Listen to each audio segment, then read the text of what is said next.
ત્રીજી લાક્ષણિકતા વિશે આપણે વાત કરીએ કે ક્લોનિંગની જગ્યાઓ. તો વાહક પાસે શું હોવું જોઈએ? વિશિષ્ટ ક્લોનિંગની જગ્યા હોવી જોઈએ. હવે તેના વિશે આપણે ચર્ચા કરવા જઈએ તો જે રેસ્ટ્રિક્શન ઉત્સેચકની મદદથી ઉત્સેચક થી વાહકને તોડવામાં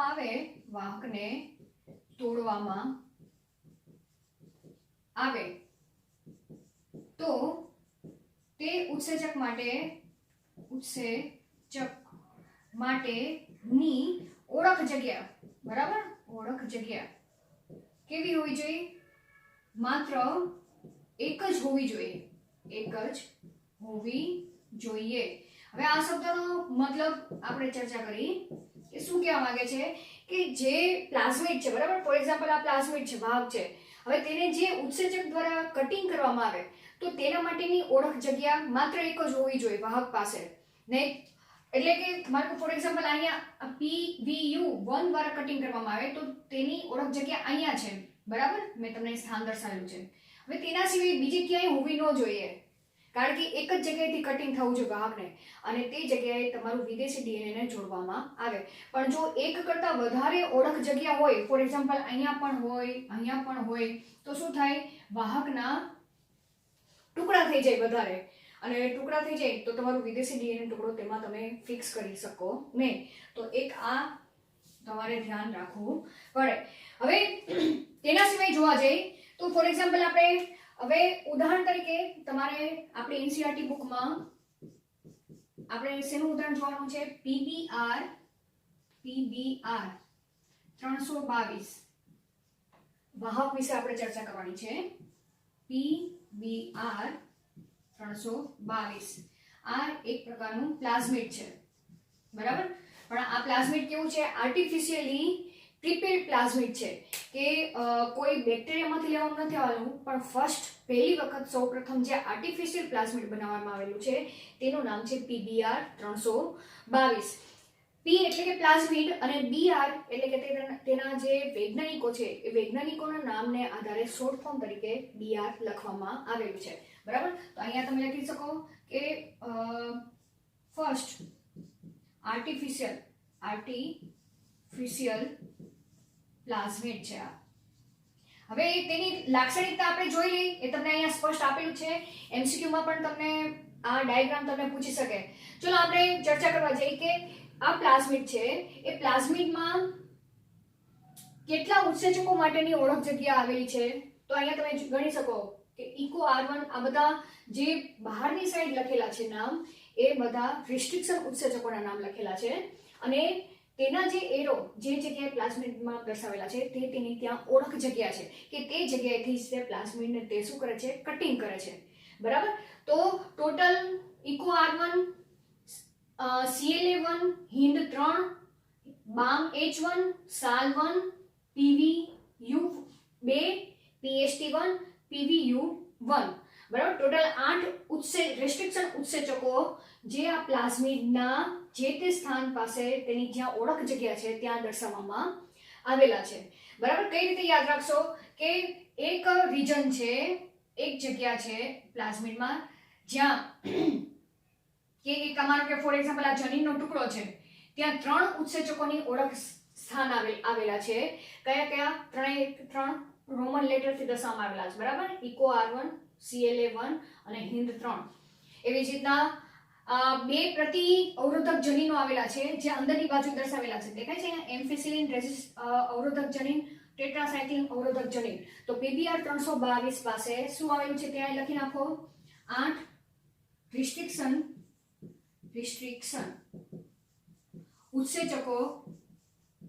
ઉત્સેચકો માટેની ઓળખ જગ્યા આવેલી છે, બરાબર. તેમજ 2 પ્રતિજૈવિક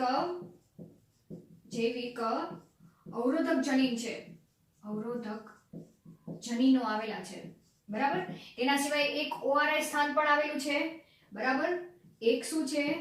ORI સ્થાન જ્યાંથી તે સ્વયંજનનની પ્રક્રિયા કરી શકે, અને એક ROP સ્થાન છે, બરાબર, આવેલું જોવા મળે છે, અને એક આરોપી સ્થાન આવેલું છે, બરાબર. હવે અહીંયા તમે જોવા જાઓ તો બે પ્રતિજૈવિક અવરોધક જનીન તો આવેલા છે, એમ્ફિસિલિન અવરોધક જનીન અને ટેટ્રાસાઇક્લિન અવરોધક જનીનો, બરાબર. હવે જે એમ્ફિસિલિન અવરોધક જનીન છે તેની અંદર બે ઉત્સેચકો માટેની ઓળખ જગ્યા આવેલી છે. કયા કયા? PVU1 અને PST1. તો અહીંયા તમે લખી શકો કે એમ્ફિસિલિન અવરોધક જનીન પાસે, બરાબર, તેની પાસે PVU1 ઉત્સેચક અને PST1 ઉત્સેચક માટેની ઓળખ જગ્યા આવેલી છે,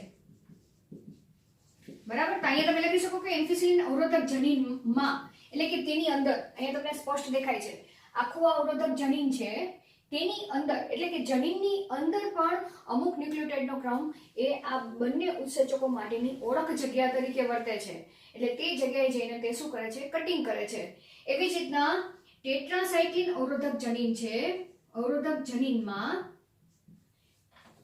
BAM-H1 અને SAL1 ઉત્સેચકો માટેની ઓળખ જગ્યા આવેલી છે. કયા કયા ઉત્સેચકો માટેની? BAM H1 અને SAL1 ઉત્સેચકો માટેની ઓળખ જગ્યા આવેલી છે, બરાબર. તો આ રીતે થિયરિટિકલ પણ તમારે યાદ રાખવાનું છે, કારણ કે તમારે MCQ લેવલ પર આ ડાયાગ્રામ તમારે તૈયાર કરવાનો છે. હવે વાત આવી કે આપણો જે વિદેશી DNA નો ટુકડો છે એને આ બે પ્રતિજૈવિક અવરોધક જનીન છે તે બે પૈકી કોઈ એક જનીનની અંદર નાખવામાં આવે, બરાબર. કઈ શું કહેવા માંગે છે કે વિદેશી DNA ના ટુકડાને કાં તો એમ્ફિસિલિન અવરોધક જનીનની અંદર નાખવામાં આવે કાં તો ટેટ્રાસાઇક્લિન અવરોધક જનીનની અંદર નાખવામાં આવે જોઈએ, બરાબર. તો મોનોસંયોજિત DNA મેળવવા માટે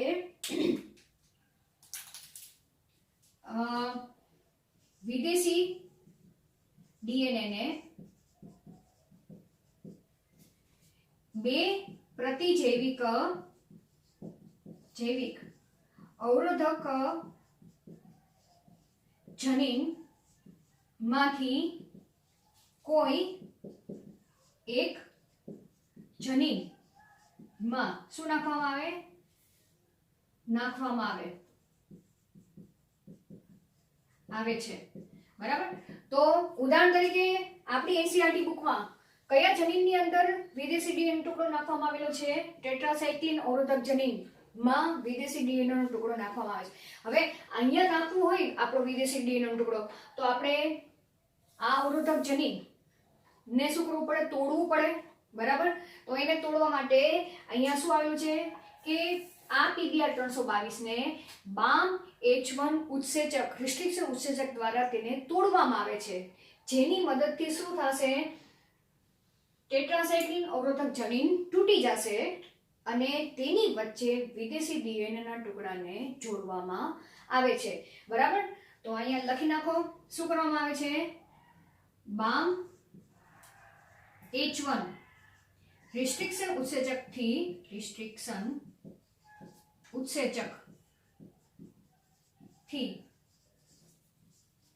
શું કરવામાં આવે છે? PBR 322 ને તોડવામાં આવે છે, બરાબર. તોડવામાં આવે છે તો એ તૂટશે ક્યાંથી? અહીંયાથી તૂટશે, બરાબર. શું થશે? જેથી ટેટ્રાસાઇક્લિન અવરોધક જનીન તૂટે છે, બરાબર. અહીંયાથી તૂટી જશે આ રીતે. ફોર એક્ઝામ્પલ આ તૂટી ગયું, બરાબર. અને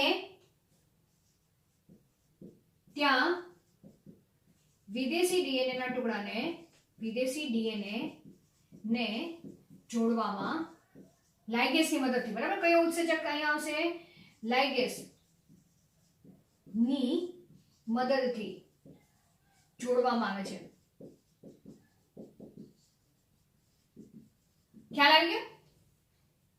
આ અત્યારે તો આખી આકૃતિ આપણે આમને જ રાખી છે. હું તમને સાઈડમાં દોરીને દેખાડું છું કે આ રીતે PBr 322 છે અને તેનું અહીંયા ટેટ્રાસાયક્લિન અવરોધક જનીન છે, બરાબર, TETR. હવે અહીંયા જે બામ H1 હતો એ બામ H1 દ્વારા તેને શું કર્યું, કટિંગ કર્યું. તો કટિંગ કર્યું તો આ ટેટ્રાસાયક્લિન અવરોધક જનીન તૂટી જશે, બરાબર, તૂટી જશે ને ત્યાં તમે તમારો વિદેશી DNA નો ટુકડો ત્યાં ઇન્સર્ટ કરી દીધો, બરાબર. આ DNA છે. તો હવે આપણું જે DNA છે, વિદેશી DNA, એ PBr 322 માં આ સ્થાને દાખલ થઈ ગયું છે કે નહીં, બરાબર. દાખલ થઈ ગયું હોય તો તેને શું કહેવામાં આવશે, પુનઃસંયોજિત કહેવામાં આવશે. અને આ જે રચના તૈયાર થઈ તેને શું કહેવામાં આવશે, પુનઃસંયોજિત કહેવામાં આવશે, સંયોજિત, બરાબર. અને ખાલી પ્લાઝમિડ આમનેમ હોય, બરાબર, અને બામ H1 દ્વારા કટિંગ થયું હોય પણ જે ટેટ્રાસાયક્લિન અવરોધક જનીન છે બામ H1 દ્વારા કટિંગ ન થયું હોય અને ટેટ્રાસાયક્લિન અવરોધક જનીન એ એમનેમ હોય અને વિદેશી DNA નો ટુકડો દાખલ ન થયો હોય આની વચ્ચે, બરાબર, આવી પોઝિશન હોય તો તેને શું કહેવાશે, બિન પુનઃ સંયોજિત કહેવાશે. યાદ રહી ગયું? પુનઃ સંયોજિત DNA કોને કહેવાશે, આ પોઝિશનને પુનઃ સંયોજિત કહેવાશે, આ પોઝિશનને બિન પુનઃ સંયોજિત કહેવામાં આવશે, બરાબર.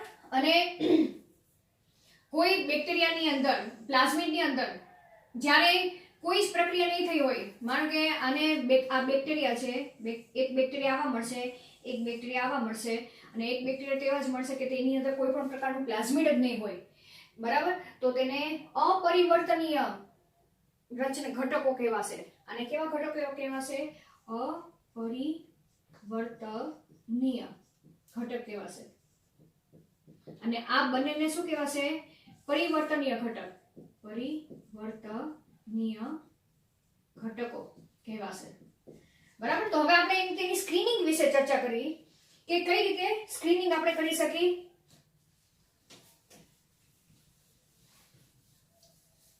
જો વિદેશી DNA આપણે ચર્ચા કરી કે વિદેશી DNA જો વાહકમાં જોડાઈ ગયું હશે, એટલે કે બામ H1 થી આપણે કટિંગ કર્યું હતું અને અહીંયા જોડાઈ ગયું હશે, બરાબર, આ રીતે તો તેને પુનઃસંયોજિત પ્લાઝમિડ કહેવાશે. આ રીતે જોડાઈ ગયો તો પુનઃસંયોજિત પ્લાઝમિડ કહેવાશે.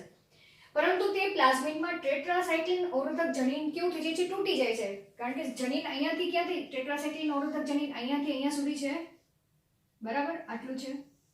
હવે અહીંયા બામ H1 થી પ્રક્રિયા કરી તો આ જનીન જ તૂટી ગયું ને પછી ઇન્સર્ટ થયું છે, બરાબર, આપણું વિદેશી DNA. અને જેને કારણે આજે PBr 322 ની જે ટેટ્રાસાયક્લિન ની અવરોધકતા છે તે કેવી જોવા મળે છે, ગુમાવી બેસે છે. એટલે કે જ્યારે આ PBr 322 આવા પ્લાઝમિડને બેક્ટેરિયાની અંદર નાખી દીધું અને એ બેક્ટેરિયાને જો ટેટ્રાસાયક્લિનની ટ્રીટમેન્ટ આપવામાં આવે તો ટેટ્રાસાયક્લિન અવરોધક જનીન તો તૂટી ગયું છે, બરાબર. તો તે ટેટ્રાસાયક્લિન એન્ટીબાયોટિકનો તે બેક્ટેરિયા સામનો કરી શકશે નહીં અને તે બેક્ટેરિયા શું થઈ જાય છે, ટેટ્રાસાયક્લિન માધ્યમમાં મરી જાય છે. સીધી ફેક્ટ વાત છે, કારણ કે આ જનીન નથી તો એ દવાનો સામનો કરી શકશે નહીં, બરાબર.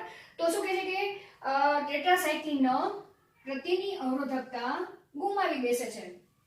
હવે આની અંદર વિદેશી DNA દાખલ થયું છે કે નહીં તે તો આપણે જોઈ નથી શકવાનું, કારણ કે આખી પ્રક્રિયા કેવી છે, એક માધ્યમમાં થાય છે અને તેને સ્ક્રીનિંગ કરવી પડે છે, બરાબર. હવે કઈ રીતે સ્ક્રીનિંગ કરવામાં આવે છે કે કઈ રીતે બેક્ટેરિયાને આ પ્લાઝમિડને પછી ત્યારબાદ યજમાનમાં નાખેલું છે તો યજમાન તરીકે ઇકોલાઈ લીધેલું છે અને ઇકોલાઈમાં પ્લાઝમિડ દાખલ થયું છે કે નહીં તેને જોવા માટે આ સ્ક્રીનિંગ ટેસ્ટ કરવામાં આવે છે. શું કરવામાં આવશે કે આની અંદર હજી એમ્ફિસિલિન અવરોધક જનીન તો હાજર છે જ, તેની કોઈ પ્રક્રિયા નથી થઈ, બરાબર.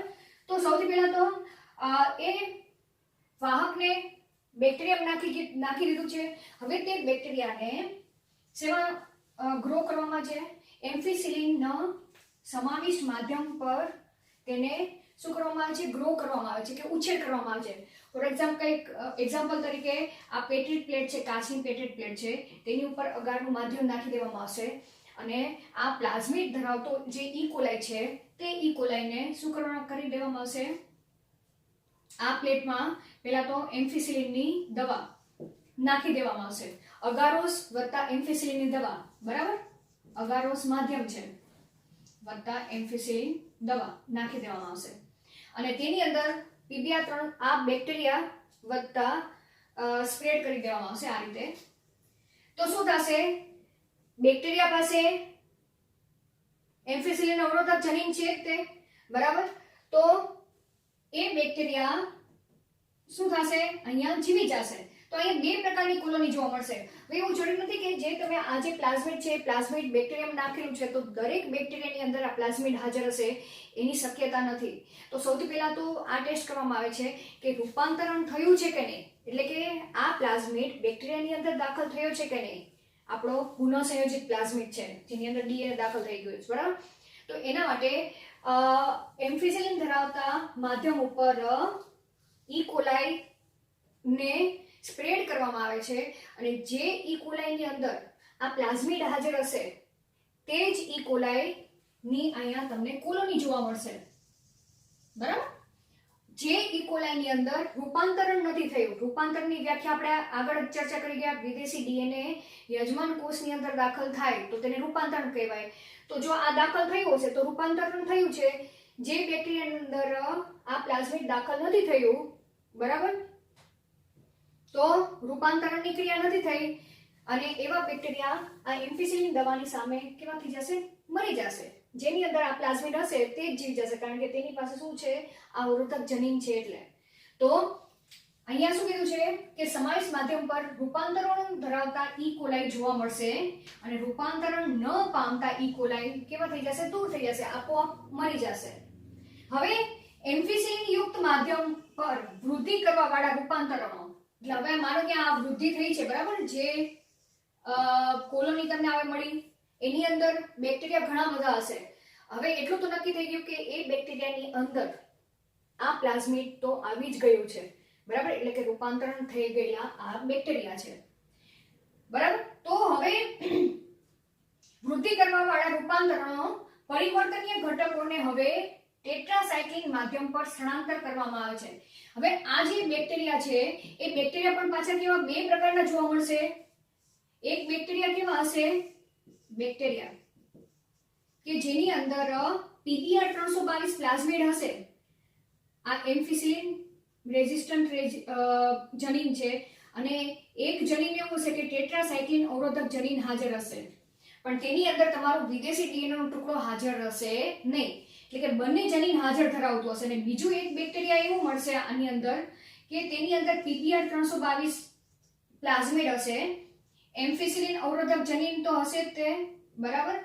તેના સિવાય તમારું જે આ વિદેશી DNA નો ટુકડો એટલે કે આવી રચના જોવા મળશે, બરાબર. આ વિદેશી DNA છે, DNA ધરાવતો, તો ઓબ્વિયસલી વિદેશી DNA વાળો ટુકડો હશે તો ટેટ્રાસાયક્લિન અવરોધક જનીન હશે જ નહીં કારણ કે તે તૂટી ગયેલું છે, વચ્ચે નાખેલું છે ટેટ્રાસાયક્લિન અવરોધક જનીન વચ્ચે, બરાબર. તો આવા બે કેવા પરિવર્તનીય ઘટકો જોવા મળશે. એકની અંદર એક અમુક બેક્ટેરિયા એવા હશે કે જેની અંદર ટેટ્રાસાયક્લિન અવરોધક જનીન હાજર હશે જ તે, એમ્ફિસિલિન અને બંને જનીન હાજર હશે, ને એક બેક્ટેરિયા એવા હશે કે જેની અંદર એમ્ફિસિલિન અવરોધક જનીન જ હશે અને બીજું તમારું વિદેશી DNA નો ટુકડો હાજર હશે, એટલે કે ટેટ્રાસાયક્લિન અવરોધક જનીન હશે નહીં, ચોકડી, બરાબર, એમાં માર્ક દેવાની. તો અહીંયા શું કરવાનું છે, કરવામાં આવે છે. હવે આવા બંને બેક્ટેરિયા, ફોર એક્ઝામ્પલ એક આવી જે કોલોની છે એમાંથી આ સેમ્પલ લીધું, બરાબર, બેક્ટેરિયાનું. હવે એ બેક્ટેરિયાને શેમાં નાખવામાં આવ્યા, ટેટ્રાસાયક્લિન માધ્યમ પર સ્થળાંતર કરવામાં આવ્યા. તો આ બેક્ટેરિયા ફોર એક્ઝામ્પલ છે તેને આ પ્લેટમાં શું કરવામાં આવ્યું, એ પ્લેટને ફરીથી અગારોસ માધ્યમ છે વત્તા ટેટ્રાસાયક્લિન દવા આની અંદર નાખેલી છે, બરાબર, TET દવા નાખેલી છે, તેની અંદર આ બેક્ટેરિયા નાખ્યા. તો હવે આ બેક્ટેરિયા જેની અંદર બંને જનીનો હાજર છે, બરાબર, આપણે આ કેસ જોઈ છે કે પુનઃસંયોજન ન પામતા ઘટકો બંને પ્રતિજૈવિક અવરોધક જનીન ધરાવે છે જે ટેટ્રાસાયક્લિન માધ્યમમાં વૃદ્ધિ પામે છે. એટલે જેની અંદર ટેટ્રાસાયક્લિન અવરોધક જનીન હશે તે અવરોધક જનીન ટેટ્રાસાયક્લિન દવાનો સામનો કરશે અને તે બેક્ટેરિયા કેવા થઈ જાય છે, જીવી જાય છે.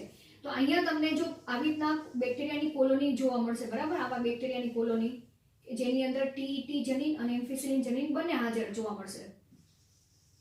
અને એક સેમ આને પણ શેમાં નાખવામાં આવી, બીજી પ્લેટમાં, જેની અંદર અગારોસ વત્તા ટેટ્રાસાઇક્લિન દવા નાખેલી છે આની અંદર, બરાબર. ત્યાં તમને તમારી આ જે માધ્યમ છે એમ્ફિસિલિન ટેટ્રાસાઇક્લિન દવાવાળા માધ્યમ ઉપર કોઈ પણ પ્રકારનો ઇકોલાઈ જોવા મળશે નહીં, વૃદ્ધિ જોવા નહીં મળે. કારણ કે આ જે ઇકોલાઈ છે, બરાબર, એ ઇકોલાઈમાં ટેટ્રાસાઇક્લિન અવરોધક જનીન તો તૂટી ગયેલું છે, જેની વચ્ચે જ આપણે વિદેશી ડીએનએ નાખેલો છે, તો તે આ દવાનો સામનો કરી શકશે નહીં અને તે વૃદ્ધિ પામી શકશે નહીં. તો હવે તેના ઉપરથી આ કોલોની છે એ કોલોનીને શું કરી નાખવામાં આવશે, સેપરેટ કરી નાખવામાં આવશે. જે વૃદ્ધિ પામેલા છે તે બેક્ટેરિયાની તો હવે જરૂર જ નથી, કારણ કે તેની અંદર વિદેશી ડીએનએ આવેલું જ નથી. જે વૃદ્ધિ નથી પામેલા તે બેક્ટેરિયાની કોલોનીને ત્યાંથી શું કરવામાં આવે છે, અલગ કરવામાં આવે છે. અને જેનો ઉપયોગ એ હવે આગળ યજમાન તરીકે, એટલે કે તે જ આપણું આ પ્રકારનું જે ઇકોલાઈ છે તે જ આપણું પુનઃસંયોજિત પ્લાઝમિડ તરીકે તેને ઓળખવામાં આવે છે, બરાબર. તો આ રીતે તેની સ્ક્રીનિંગ કસોટી કરવામાં આવે છે અને પુનઃસંયોજિત અને બિન પુનઃસંયોજિત ડીએનએ ને શું કરવામાં આવે છે, અલગ કરવામાં આવે છે, ઘટકોને અલગ કરવામાં આવે છે, બરાબર. તો આ ની આપણે કોઈ જરૂર નહીં પડે, જે છે એ આપણે માટે પુનઃસંયોજિત ઘટકો જે આગળ યજમાનમાં તરીકે તેનો રિકોમ્બિનન્ટ ડીએનએ માં ઉપયોગ કરવામાં આવે છે. ખ્યાલ આવી ગયો? તો હવે આખા જે આ પ્રયોગમાં છે તેમાં આ બંને અવરોધક જનીનો એ વિશિષ્ટ કાર્ય કરે છે. કયા કયા?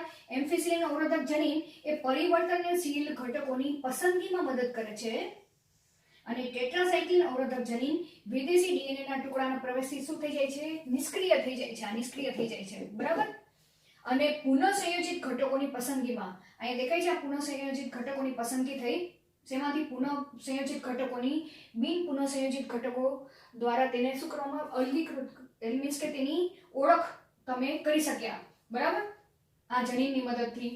તો આ પ્રશ્ન ખાસ એમસીક્યુ માટે તમારે તૈયાર કરવાના છે. કયા કયા? એમ્ફિસિલિન અવરોધક જનીન પરિવર્તનશીલ ઘટકોની પસંદગીમાં મદદ કરે છે અને ટેટ્રાસાઇક્લિન અવરોધક જનીન વિદેશી ડીએનએ ના ટુકડાથી તે પહેલા તો કેવો થઈ જાય છે, નિષ્ક્રિય થઈ જાય છે, બરાબર. અને તેની મદદથી જો તે હાજર હશે જે ઘટકમાં, મીન્સ કે જે ટેટ્રાસાઇક્લિન અવરોધક હાજર છે તો તેને શું કહેવાશે, બિન પુનઃસંયોજિત ઘટક કહેવાશે. અને નહીં હાજર હોય તો તેને પુનઃસંયોજિત ઘટકો તરીકે ઓળખવામાં આવે છે. તો અહીં આપણે આ વાહકોની લાક્ષણિકતા વિશે આપણે ચર્ચા કરી ગયા. આ ટોપિક ખૂબ જ મહત્વનો છે. Thank you.